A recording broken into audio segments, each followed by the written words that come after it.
Good day, everybody, and welcome. I'm Henning Extien from the Cuba Netherlands office and your host for the session. Your presenter is Martin de Giovanni, also from Cuba Netherlands. This is the first of a set of three sessions that Martin is presenting that relates to MDX queries. In this session, Martin will give you some history of MDX and show the essentials of using MDX in your planning analytics models. Please feel free to ask questions in the chat and we'll get to them at the end of the presentation. Martin, stage is yours. Thank you, Henning, and thank you everybody for attending this session. We are here for make some introduction on MDX statement and queries, and the idea is to go progressively, go deeper and deeper in the details in the three sessions that we set up for today. For our first session, I will share my screen. We have the essentials. So this group of three presentations that we prepared with Dmitry from Sydney office, we understand that that is the best way to do a proper analysis from the MDX statement and how to build nice subsets or MDX views. Last year, we also did some presentation regarding MDX views, but now we are going deeper in the details in how to filter and how to apply different filters or ways to create sets or subsets. So for this presentation, the agenda is go through basics filters and also basics generate function, among other details that we also prepare for this session. As an introduction, we can say that MDX is multidimensional expression that has been introduced by Microsoft in 1997, but then landing to TM1 in 1999. Then 15 years after, then has been adapted for also TM1 recipe A, and then continue with the progress, and we have more and more function available in TM1 as well in Microsoft. For our first MDX set presentation, we have filters. We will go through different kind of filters, how to filter a subset based on specific attributes or values in cubes, generating intersections, generating unions of sets, generating others examples. So for that, we have like a main presentation, and we will use as a front-end planning analytic workspace. And the dataset is a sales of technology products in 2019. And the first approach of this filtering is how to just filter one subset. In this case, it's a products dimension where we have a list of technology products like iPhones, Google phones, monitors, etc. And then we want to filter based on one specific values in one cube. Again, we can also use properties, attributes, or other kind of filters. But in this first step, we are going to filter using a value in a cube. This 4-dimension. We consider that we need to always mention all the dimension in a filter, even if it's not really necessary. And what I mean is this one. I will copy the filter, edit the set in this dimension that belongs to the cube, and I will paste it. So what we are looking for is for all the members in product touch dimension that are listed here, is these three. We want to filter only those that during 2019 for the forecast version contain units not equal to 0 or different to 0. So if I commit, I will receive this list that is mainly all the products that we can see here and are in the list contains units in that year.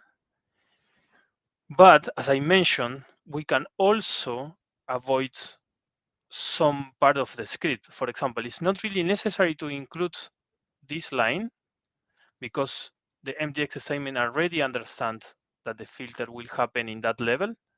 But our experience says that it's convenient to mention it with a current member statement. That is a function that just retrieve the element that is currently happened. So we can for all the elements in the dimension and check this current member, the units is different to 0 for this year and this version, yes, no, and then present it here in the subsets. What we can also do, of course, is change the operator, and instead of say different to 0, we can say, okay, different or more than 200. And then when we apply, we have a shorter list. Maybe it's not really big the difference. So let's put 2000, 20,000. Then we have a shorter list. And then we apply and we have our example done.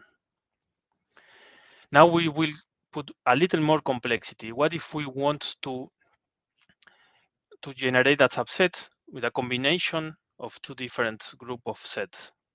This is a really simple example where we have two sets that are like two subsets that we want only the intersection of both. And for that we use AND as a operator in that filter.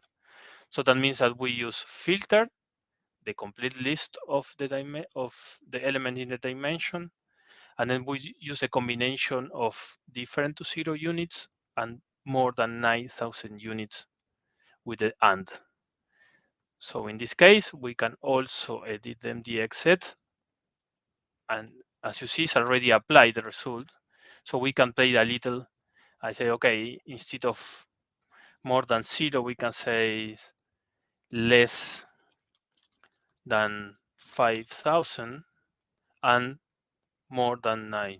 So if I commit, we don't have nothing because there is not intersection between them, right?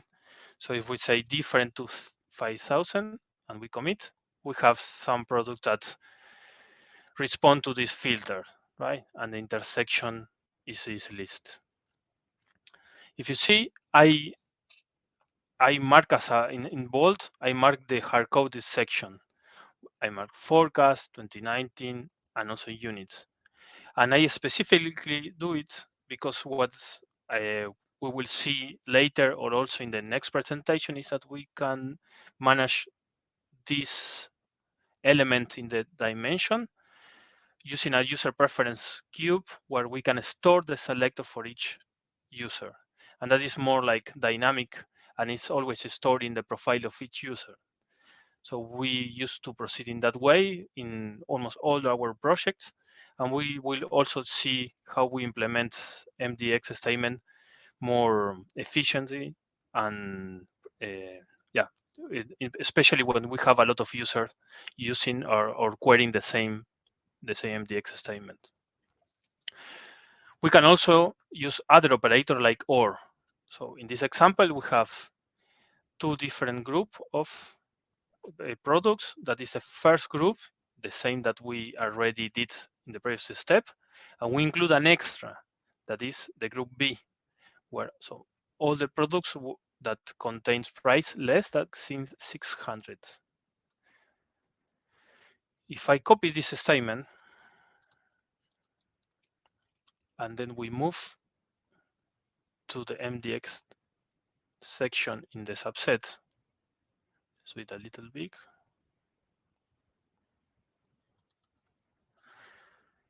And we commit, so we have this group of products, right? So we can also create more and more. Like for example, if I change this section, that is the OR section, and I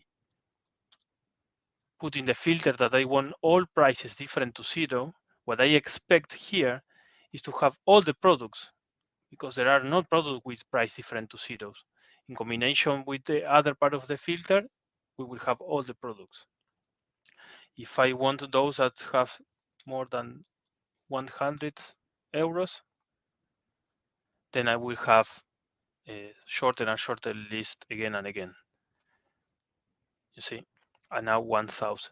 So I will apply, and then now the price. So the statement change, and now it's more than 1,000, and this is the list that responds to this example that is mainly a union. We can also use, instead of OR, if we want the set that contains like the union less the intersection, as we can see here, the operator is called XOR. So it's everything in that belongs to both subsets except the intersection of both. In this example, it's easy to see that the result of this subset already filtered are those that belongs only to the group A, that is this list, no, I think this list only, and the rest belongs to the group B. But there are not elements that belong to the intersection of both. So, and that is the easiest ways to do it, because we can also use the operator and not. So in that case, we can also include more and more complexity, but in this case, we economize a lot of lines and the code is clear. Okay, so after this, maybe we want to use in a different way all these filters. And yeah, we understand that we can use or create members in specific MDX views in order to present different kind of results. So as a final step for the filters, what we are going to do here is to create a temporary element. It's a member, MDX member in the MDX view that I call it some subset. And I call it as is because in my new member, I include the sum function that is generated like a temporary consolidation of the elements that belongs to that subset. So that means that we are presenting in this MDX statement the sum of the elements that belongs to the subset. So let's go to the statement. I will copy the statement, edit the MDX. So I am using PO because it has nice functionality for the MDX, but we can also use other tools, like for example, ARC or PAX. MDX views are not supported in Architect. So in this example, we use sum. So the sum function, and we can use emojis for the naming. So it retrieves that sum that we just saw. But what if we want, instead of sum, maximum? Then we just change this function on max. That is one type of function is maximum, minimum, that retrieve the maximum or minimum or anything that you want. And then what I expect here is to have as a total on the top part of the screen, because I selected in the top, the maximum value of all these products units units and price that we are filtering. And then I complete my MDX views and I click OK. And what we have here is the maximum number. So we can reproduce this example, in the MDX view section, and also change it to minimum, to average, to whatever. This is super flexible. Minimum. Just remember always to create the naming convention is always important. And then when we call it in the select section, remember to have the proper name always aligned to the name that we create. So in this example, we expect the minimum. What we can see here is that it's ignoring the 0. So that is a good observation that we found yesterday. And just to take into account when you are doing this kind of function, using this kind of functions. And with this, we close the filter section. It's like the first step. So we can continue doing research and doing the analysis. What I always suggest is to have open the help page. So we have MDX user guide for provided by IBM, and also Microsoft provides the proper. So let's take a look. So the Microsoft page is this one, what contains all the functions, but not all functions are supported by IBM. So that is why I also have this one open. Let me, one moment. Let me open also that one. Yes. Okay. And then we can see here the list of supported function, set function for TM1. That is quite interesting. But then if you click on those, if you see, there are not any explanation how to use it. That is why I always have open the Microsoft, because here they have all the explanation how to use string to set to string, all the functions that we can use on TM1. Okay, coming back to our presentation. Next step is to use how to use generate.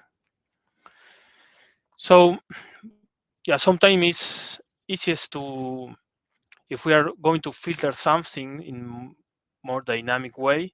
So generate function always help us in and reduce the complexity in the querying. It's more difficult to understand or to the way to apply, to understand the way to apply, but since we got it, then always helps and bring more light in our queries. So the first step for the generate, so first we are going to filter the set of calendar, where the set of calendar, I will show you what element contains.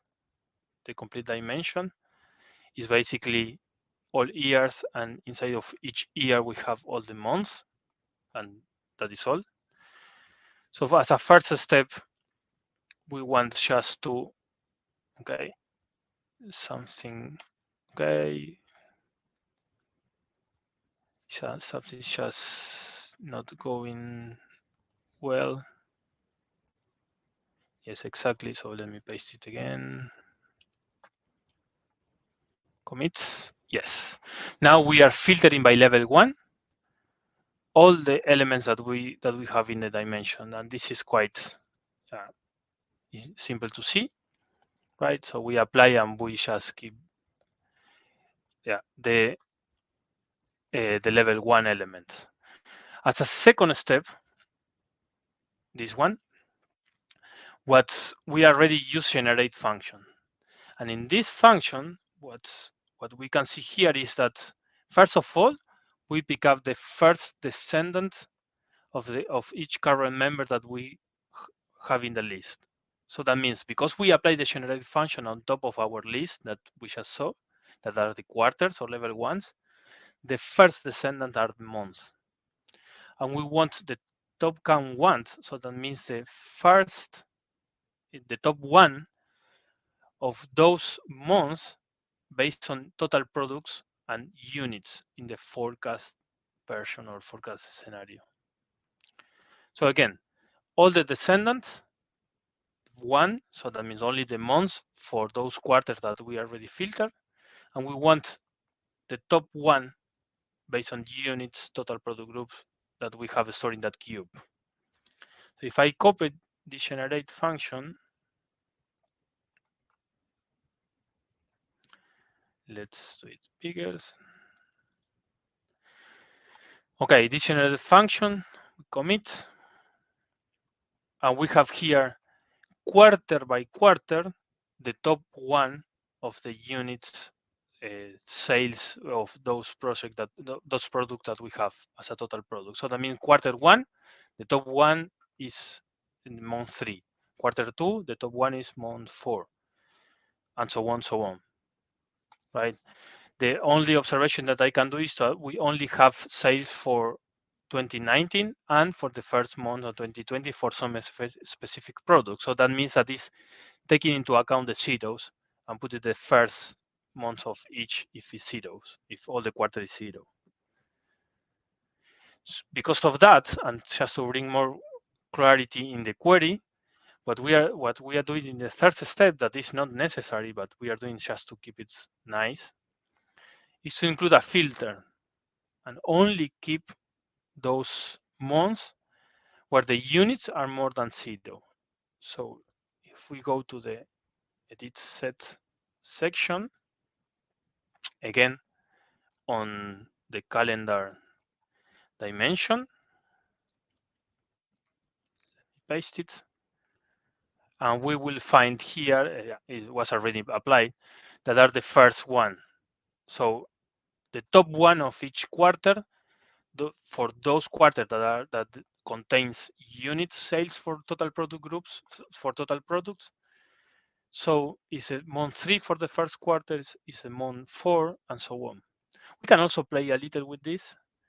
For example, if we want to start the analysis in level 2 and not the level 1, I just change here the level 2 instead of level 1, and we can commit.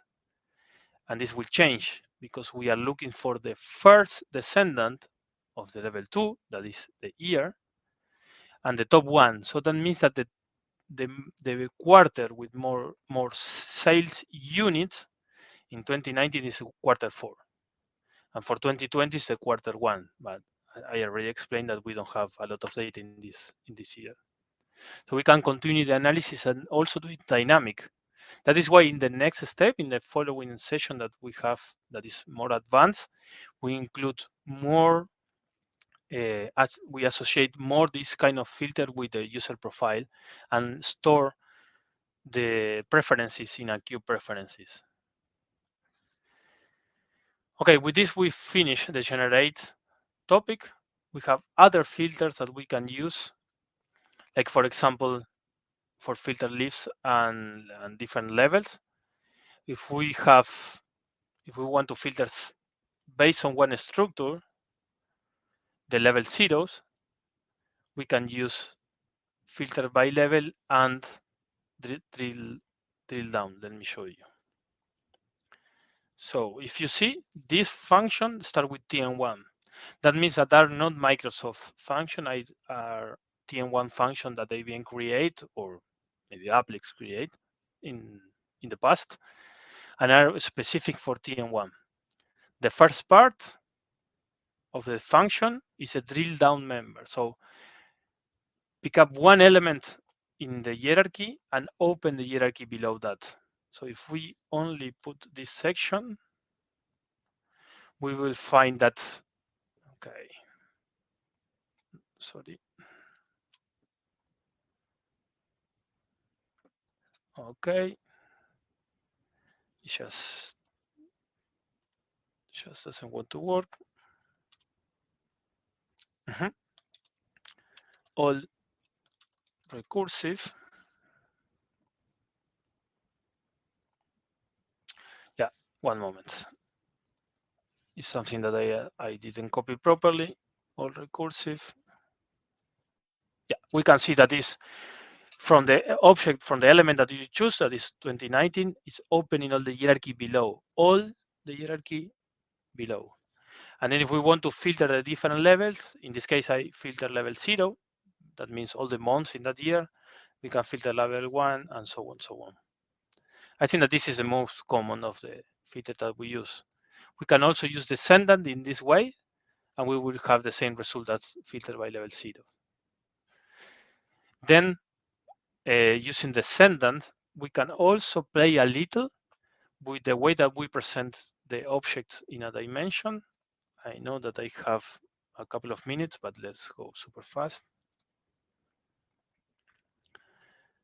So in this example, we present self and before, but we can also play a little with the way that we present and only one open one time the hierarchy. We can open 0, 1 the hierarchy, so that means the object. Again, open one time, open 2 times, and so on, so on. And the last one, we can use also descendant in this way, just for under certain consolidation, we can also exclude it or include it in the depending the parameter that we use. In this example, I use 0 and then the 2019 disappeared, and then the quarter disappeared. And then let's put again 0. Yeah, and then with this we can have the hierarchy below and play a little.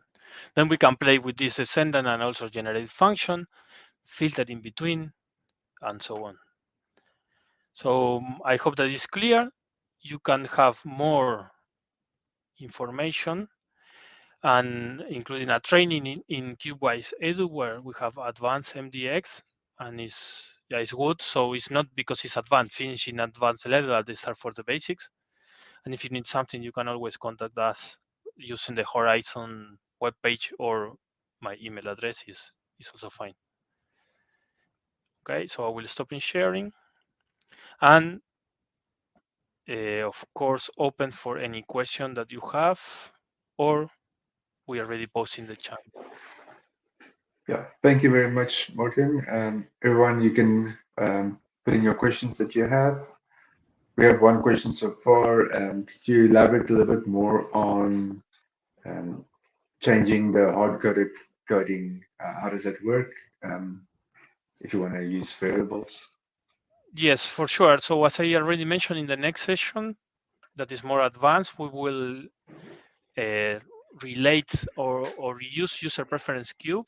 That is a cube where we use client dimension in order to store preferences and associate it with the different filters that we use. So if instead of have a fixed filter, we can do it more dynamic using a cube where we store all the selectors. Very cool. And another question is, how does this, how do the MDX queries work and the filters work with synchronizing in workspace? Yes, we can synchronize.